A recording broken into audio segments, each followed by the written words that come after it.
Hello दोस्तों, मेरा नाम दीप्ति शर्मा है। मैं 19 साल की हूँ।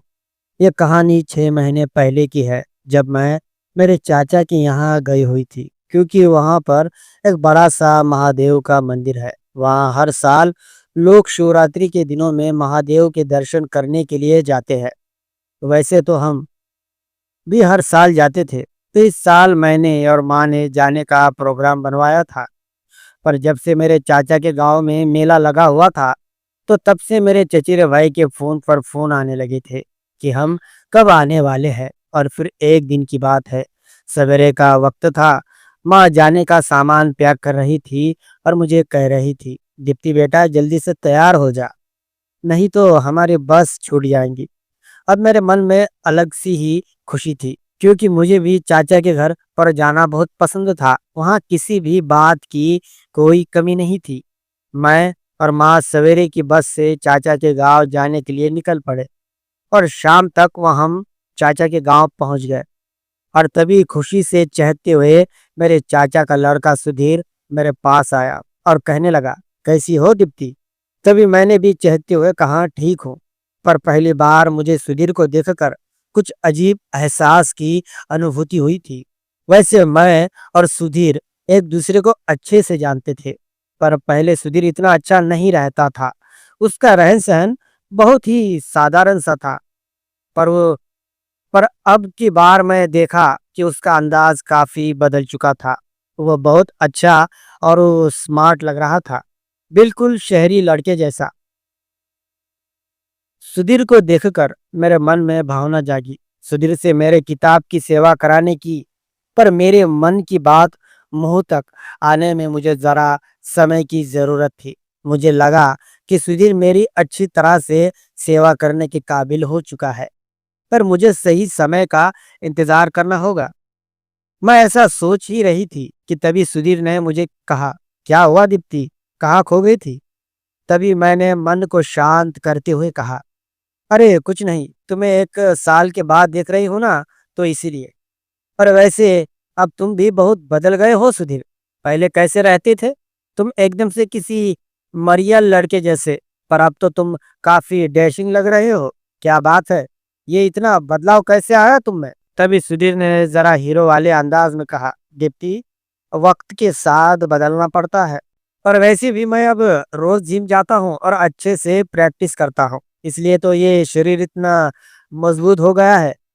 तुम तो जानती हो दीप्ति, मैं पहले कितना सिंगल पसली था। सभी दोस्त मुझे चिढ़ाते थे सिंगल पसली बोलकर, पर अब तो सभी मुझसे डरते हैं। तभी मैंने कहा, सही कह रहे हो तुम, सच में सुधीर, तुमने ये काम बहुत अच्छा किया।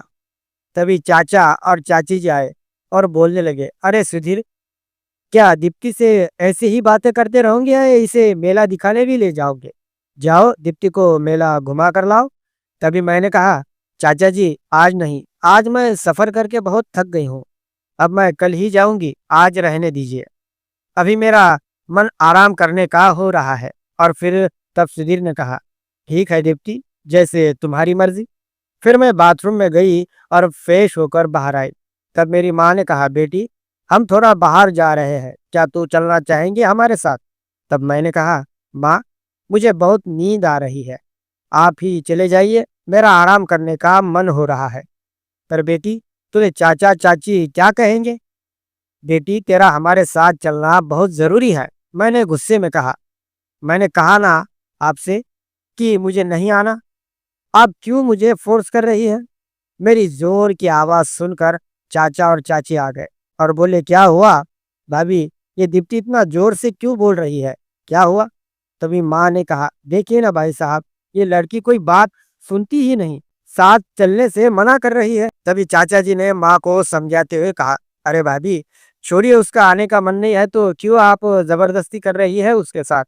दीप्ति को हम फिर कभी ले जाएंगे, चलिए भाभी, हमें देर हो रही है। इतना कहकर माँ और चाचा चाची चले गए। घर में मैं अकेली थी। तभी मेरे मन में वो हसीन ख्वाब आने लगे जिसके मैंने सपने देखे थे। अब मुझे मेरी अच्छी तरह से सेवा करने वाले दोस्त की जरूरत थी, जो मेरी हर इच्छा को पूरा कर सके। पर कौन करेगा मेरी सेवा? जब मैं सुधीर के बारे में सोचने लगी, तो मुझे लगने लगा सुधीर तो मेरी सेवा करने के लायक तो है, पर उससे कहूँ कैसे, मेरी तो हिम्मत नहीं होती सुधीर को कहने की। आज तो मेरा सेवा कराने का बहुत मन कर रहा है, क्या करूँ? कुछ समझ में नहीं आ रहा है। मेरे घर पर थी तो मैंने खाने वाले गाजर का बहुत इस्तेमाल किया था अपनी सेवा कराने के लिए, पर ये तो वो भी नहीं कर सकती। ये चाचा का घर है, यहाँ पर गाजर है या नहीं? तभी मैंने सोचा एक बार रसोई में जाकर देखती हूँ। और मैं रसोई में गई और देखने लगी।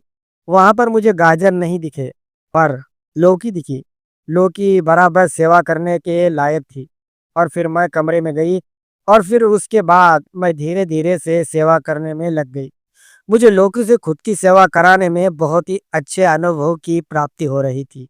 मैं बहुत ही अच्छी तरह से लौकी से अपने सेवा करने में लगी हुई थी, और फिर तभी मुझे सुधीर ने सेवा करते हुए देख लिया और हैरानी से कहा, ये तुम क्या कर रही हो दीप्ति? तुम इस तरह से लौकी का इस्तेमाल करूंगी, मैंने सोचा नहीं था। अब मुझे पता चला है कि लौकी इस काम में भी इस्तेमाल होती है। तब मैं बहुत परेशान हो गई और सोचने लगी, आखिर क्यों मुझे सुधीर ने डिस्टर्ब किया।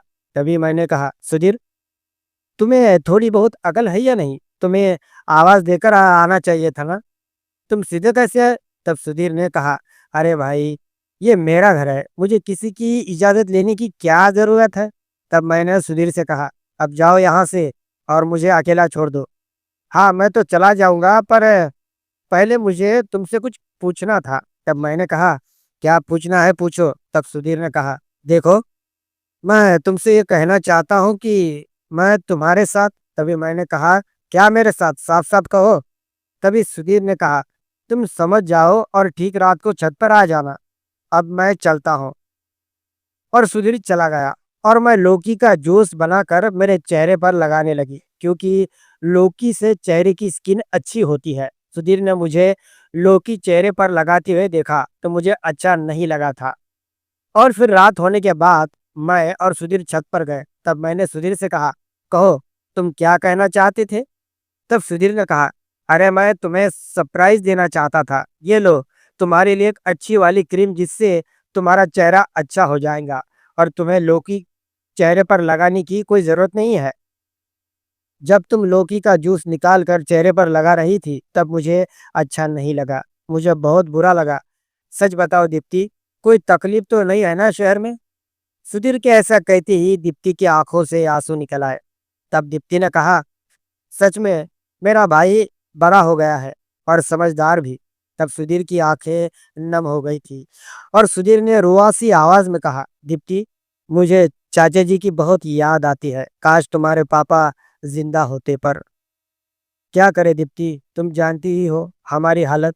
पिताजी ने भी ढेर सारा कर्जा ले लिया है और खेती करना भी मुश्किल हो गया है। माँ और पापा दिन रात खेत में मेहनत करते हैं, फिर हमारा घर भी मुश्किल से चल पाता है। मुझे तो दुख इस बात का होता है कि हम चाहकर भी तुम्हारी कोई मदद नहीं कर सकते। दीप्ति, दिन प्रतिदिन गांव के हालात बिगड़ते जा रहे हैं। हर साल सूखा पड़ता है, बारिश भी एक डेढ़ महीना ही रहती है, जिससे अनाज तैयार ही नहीं हो पाता। क्या करे दीप्ति, समझ में नहीं आता।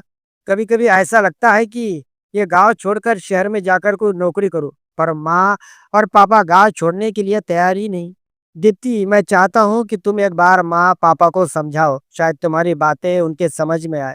तब मैंने कहा, सुधीर, चाचा इस गांव को छोड़कर नहीं जा सकते। चाचा ने मेरे पापा से भी ये गांव छोड़ने से मना किया था। तुम्हें तो पता है कि चाचा ने साफ मना किया था। इस बात को लेकर कितना झगड़ा हुआ था घर में। पर तुम कहते हो तो मैं चाचा से बात करके देखूंगी। पर तुम चिंता मत करो सुधीर, सब ठीक होगा। ऐसा कहते हुए मेरी नज़र सुधीर के कपड़ों पर गई। सुधीर का शर्ट थोड़ा सा फटा हुआ था, मुझे ये देखकर अच्छा नहीं लगा। तब मैंने सुधीर से कहा, सुधीर, तुम्हारा शर्ट कैसे फटा? तब सुधीर ने कहा, दीप्ति, इस शर्ट को 2 साल हो गए हैं और एक ही शर्ट अगर बार बार पहनते रहे तो फट ही जाएगा ना। तो ठीक है दीप्ति, गुड नाइट, रात काफी हो गई है, अब मैं चलता हूँ, मुझे बहुत नींद आ रही है। इतना कहकर सुधीर चला गया, पर मुझे सुधीर का फटा हुआ शर्ट देखकर बहुत दुख हुआ और मैं भी सोने चली गई। सुबह सुबह का वक्त हो गया था। किसी आदमी की आवाज आ रही थी, वो बहुत ही अनाप शनाप बक रहा था। शायद वो कर्जा देने वाला आदमी था। जो पैसे लेने आया था। चाचा बहुत ही विनम्रता से उससे बात कर रहे थे, पर वो आदमी कह रहा था, देखो, तुमने मुझे 15 दिन का वादा किया था पैसे देने का, और तुम कह रहे हो कि पैसों का इंतजाम अभी तक नहीं हुआ, तो फिर मुझसे वादा क्यों किया? देखो, साफ साफ कह रहा हूँ, अगर तुमने मेरे पैसे 1 हफ्ते के अंदर नहीं दिए तो मैं तुम्हारे घर पर कब्जा कर लूंगा, समझे? इतना कहकर वो आदमी चला गया। पर चाचा हैरान होकर नीचे बैठ गए। तब मेरी माँ चाचा के पास गई और बोली, भाई साहब, क्यों लिए थे आपने पैसे, क्या जरूरत थी? तब चाचा रोते हुए बोले, भाभी, भाभी जी, मैंने पैसे खेत के काम के लिए लिए थे, पर क्या करूं, खेत में जितना पैसा लगाया उसका आधा भी नहीं निकल पाया, इसलिए किसी के भी पैसे नहीं दे पाया। अब तो लगता है कि घर भी हाथ से चला जाएगा और हम रास्ते पर आ जाएंगे। देखिए भाई साहब, मेरे पास तो देने के लिए कुछ नहीं है, पर आपके भाई ने मुझे सोने के कंगन बनवा कर दिए थे। मैं सोच रही हूँ ये कंगन बेचकर जितने पैसे मिलेंगे उससे आप सबका उधार चुकता कीजिए, पर इस तरह से हिम्मत मत हारिए। और एक बात कहना चाहती हूँ भाई साहब, आप भी शहर चलिए, कुछ नहीं रखा इस गांव में, क्या फायदा इतनी मेहनत का, जो आदमी जिससे 2 वक्त का गुजारा न कर पाए? तब चाचा जी आंसू पोंछते हुए बोले, आप ठीक कह रही है भाभी, अब मुझे भी लग रहा है कि मेरा भाई सही कहता था, कुछ नहीं रखा इन बंजर जमीनों में, शहर चलो। पर मैं बेवकूफ उसकी बात नहीं माना और यहीं रह गया। पर अब नहीं, अब मैं भी शहर जाऊंगा और नौकरी करूंगा। चाचा ने कहा तो चाची और सुधीर भी खुश हो गए और हम सब खुशी से मेला देखने के लिए गए। तभी मुझे मेले में एक पुरानी कपड़ों की दुकान दिखी, क्योंकि मेरे पास इतने पैसे नहीं थे जिससे कि मैं सुधीर के लिए नए कपड़े खरीद सकूं। इसलिए मैंने 100 रुपए के 2 शर्ट लिए और फिर शाम को जब हम घर पहुंचे तो मैंने सुधीर को वो शर्ट दिए। सुधीर ने वो शर्ट देखकर कहा, ये किसके लिए दीप्ति, इसकी क्या जरूरत थी? और वैसे भी ये पुराने कपड़ों की दुकान से लिए है तुमने, मैं इसे नहीं पहन सकता। तब मैंने कहा, अच्छा, तुम फटे हुए कपड़े पहन सकते हो पर ये अच्छे कपड़े नहीं। अरे पुराने हैं तो क्या हुआ, पर अच्छे तो है, फटे थोड़ी ना है। मेरे पास इतने पैसे नहीं थे कि मैं तुम्हारे लिए नए कपड़े खरीद सकूं, मेरे पास जो था उससे यही कपड़े खरीद सकती थी। देखो सुधीर, अब तुम भी शहर आ रहे हो, जब तुम नौकरी करने लग जाओगे तो तुम भी अच्छी तरह के कपड़े ले पाओगे, पर अभी हालातों के हिसाब से चलना सीखो और ये कपड़े लो। तब सुधीर ने गहरी सांस लेकर कहा, तुम ठीक कह रही हो, हालातों के साथ चलना चाहिए, ठीक है, जैसा तुम। तभी चाची ने आवाज लगाई, चलो दीप्ति और सुधीर, खाना खाने के लिए आ जाओ। और हम दोनों खाना खाने के लिए चले गए।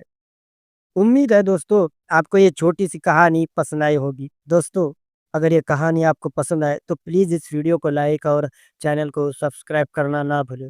दोस्तों, ये कहानी पूरी तरह से काल्पनिक है। ये कहानी सिर्फ आपके मनोरंजन के लिए बनाई गई है। धन्यवाद।